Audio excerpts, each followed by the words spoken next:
Hello, good people. Let's talk about work today.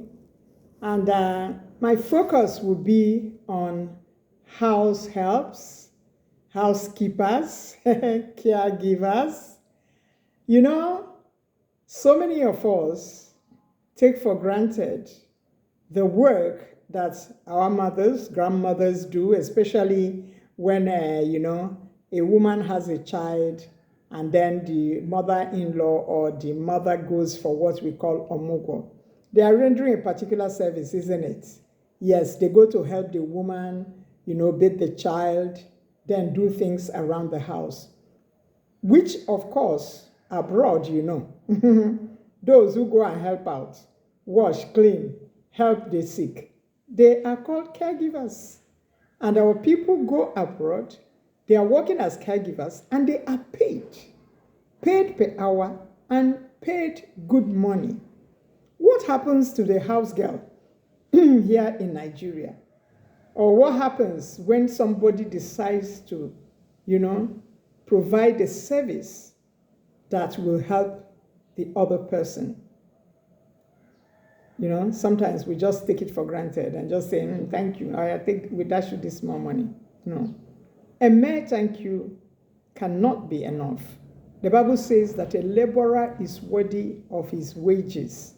Therefore, when people work for you, the job that a house girl or a house help does is as important as the job of a professor. Yes, it's very important.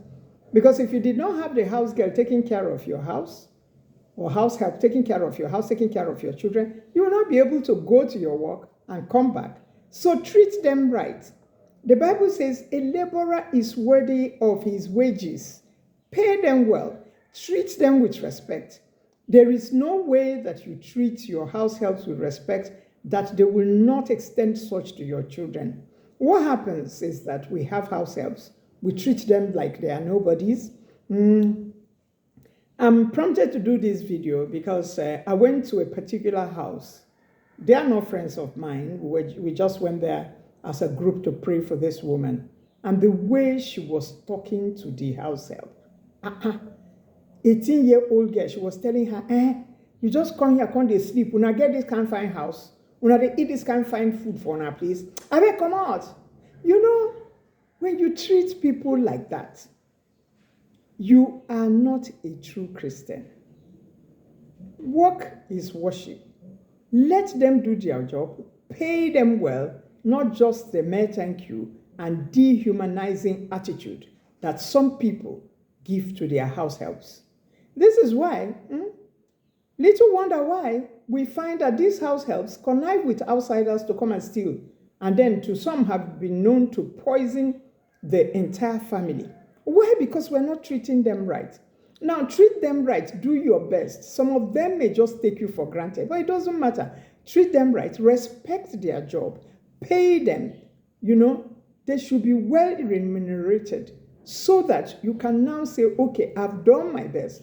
Now, if you do me wrong, this is what happens. Oftentimes, we go to people who really don't have, maybe who are a bit poor, or whom we're better, more advantaged, and we say, I want to take this girl, want to send her to school, let her come and be helping me with my children. Then the person is in your house helping your children. You are now cooking food and serving a different type of food to your children, and then a different type to the house help, whom you will leave your children with and go away. And so, little wonder then, we see some videos of the girl is putting something in the food, the girl is urinating inside the soup, because when people are pushed, they are angry. If you know you cannot stay with anybody, don't go and collect them. At least, even if you can't pay them, you can treat them right. If you know that, hey, I don't have the capability to take another person out, then one of you, either the man or the woman, one should leave the job and face the children. We must never treat our workers wrong. We must always treat our workers right, pay them well, and not